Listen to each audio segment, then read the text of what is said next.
कानी बहू। किशोरी लाल जी के बेटे राघव की शादी की बात जगह जगह चल रही थी, लेकिन किशोरी लाल जी को कोई लड़की पसंद ही नहीं आती थी। और उसकी एक ही वजह थी, किशोरी लाल जी का लालची होना। उनको लड़की वालों से मोटा दहेज चाहिए था और इसी चक्कर में एक दिन वो एक बहुत पैसे वाले के घर अपने बेटे का रिश्ता लेकर पहुंचे। उस आदमी का नाम था ओम प्रकाश। देखे किशोरी लाल जी, मेरी एक ही बेटी है और मेरी सारी संपत्ति जायदाद सब कुछ मेरी बेटी नैना का ही है। पापा, नाम से लगता है बहुत खूबसूरत होगी। कितना अच्छा नाम है ना, नैना। ओ, वैसे बात तो सही है आपकी। अब इतना पैसा है, जमीन जायदाद है, इकलौती बेटी, आप भी क्या करेंगे? सब कुछ उसे ही देंगे ना। बिल्कुल ठीक पहचाना आपने। बस बेटी की शादी और सारी जायदाद उसके नाम। पापा, बिना देखे हाँ कर दीजिए ना। इतना अच्छा रिश्ता फिर कहाँ मिलेगा? माला माल हो जाएंगे हम। मैं अपनी बेटी को बुलाता हूँ। अरे नहीं नहीं नहीं नहीं, आपकी बेटी का नाम नैना है, सुनकर ही लगता है बहुत सुंदर होगी। रहने दीजिए अंकल, मैं तो आपकी बेटी के नाम से ही इतना खुश हो गया हूँ कि उसे बिना देखे शादी करने को तैयार हूँ। अब तो मैं उसका चेहरा सीधे शादी के बाद ही देखूंगा। और इस तरह राघव नैना का चेहरा नहीं देखता और उससे शादी कर लेता है। शादी के बाद अपनी सुहाग रात पर जब राघव नैना का घूंघट उठाकर देखता है तो नैना की आंखें बंद थी। कितनी खूबसूरत हो तुम नैना, जरा अपनी आंखें खोलकर मेरी तरफ देखो तो सही। नहीं, मुझे शर्म आती है। अरे, मैंने तुम्हें शादी से पहले भी नहीं देखा, और अब अगर तुम आंखें खोलकर मुझे देखोगी भी नहीं तो मुझे अच्छा कैसे लगेगा? इससे पहले कि नैना अपनी आंखें खोलकर राघव की तरफ देखती, अचानक से लाइट चली गई और राघव नैना को पूरी तरह से देख भी नहीं पाया। अगली सुबह नैना राघव के लिए नाश्ता बनाकर लेकर आई। अरे ये क्या, आधा पराठा सीका हुआ है और आधा बिल्कुल कच्चा। ये तुमने क्या किया नैना? बहू, तुमने क्या आधा पराठा तवे से नीचे लटका कर रखा था, जो आधा सिका है और आधा कच्चा? मुझे जितना दिखेगा उतना ही तो सीखूंगी ना पापा जी। जहाँ जहाँ मुझे नजर आ रहा था वहाँ मैंने सीख लिया, जहाँ जहाँ नहीं दिखा वहाँ कच्चा रह गया होगा। इसका क्या मतलब है? ये कैसा मजाक कर रही है तुम?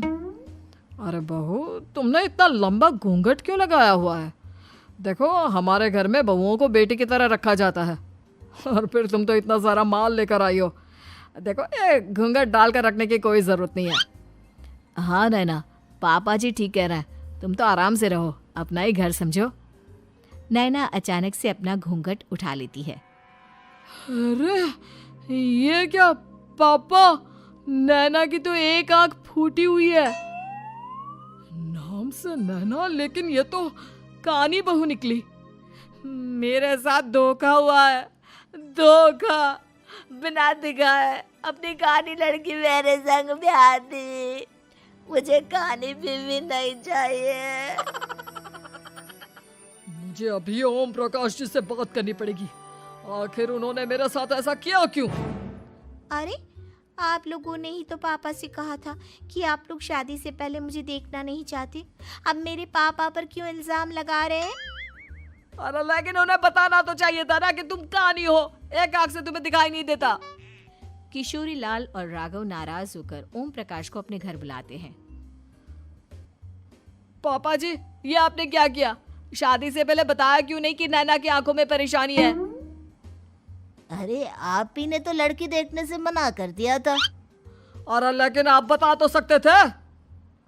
आपको तो हमारी बेटी की प्रॉपर्टी चाहिए थी, वो भी पूरी की पूरी।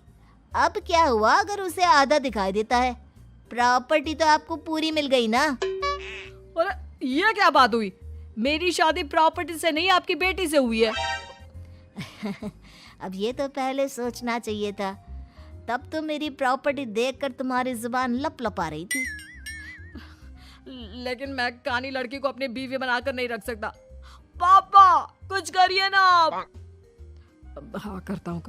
देखिए ओम प्रकाश जी, आप हमारे साथ ऐसा नहीं कर सकते। और तुम देखो, अगर तुमने मेरी बेटी से शादी तोड़ी ना, तो जो भी प्रॉपर्टी मैंने तुम्हें दी है वो तो पूरी की पूरी वापस ले ही लूँगा, और आधी प्रॉपर्टी तुम्हारी भी लूँगा। अरे मेरी आधी प्रॉपर्टी भला क्यों लेंगे आप? इसलिए क्योंकि मेरी बेटी को आधा नज़र आता है और उसकी नज़र अभी तक तुम्हारी आधी जायदाद पर ही पड़ी है। अब तुम उसे घर से निकालोगे तो कुछ तो लेकर जाएगी ना। और अगर हम आपकी बेटी को अपने घर की बहू बना कर रखे तो? तो तुम्हारी पूरी प्रॉपर्टी तुम्हारी ही रहेगी, और जो मैंने तुम्हें दिया है ना, उसमें से बस मैं आधा लेकर जाऊंगा। अरे लेकिन अब आप अपनी दी हुई प्रॉपर्टी में से आधी वापस क्यों लेकर जाएंगे? अगर मैं आपकी बेटी को अपनी पत्नी बनाकर रखने को तैयार हूं तो?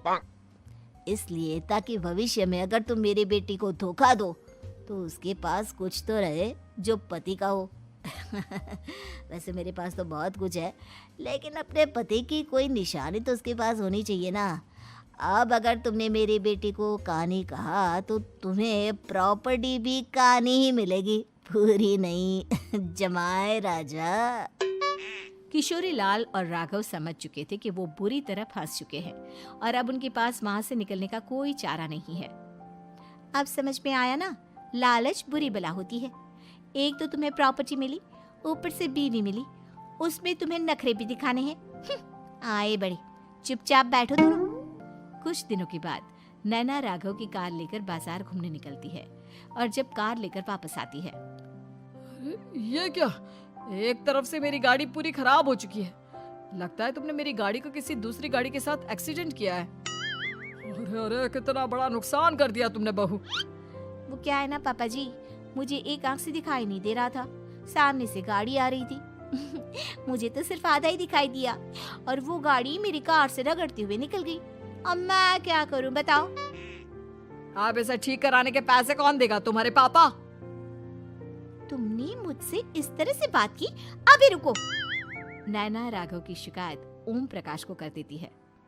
देखो राघव, अब जो मेरी आधी प्रॉपर्टी तुम्हारे पास थी ना, उसमें से आधी और मैं लेकर जाऊंगा, क्योंकि तुमने मेरी बेटी को डांटा।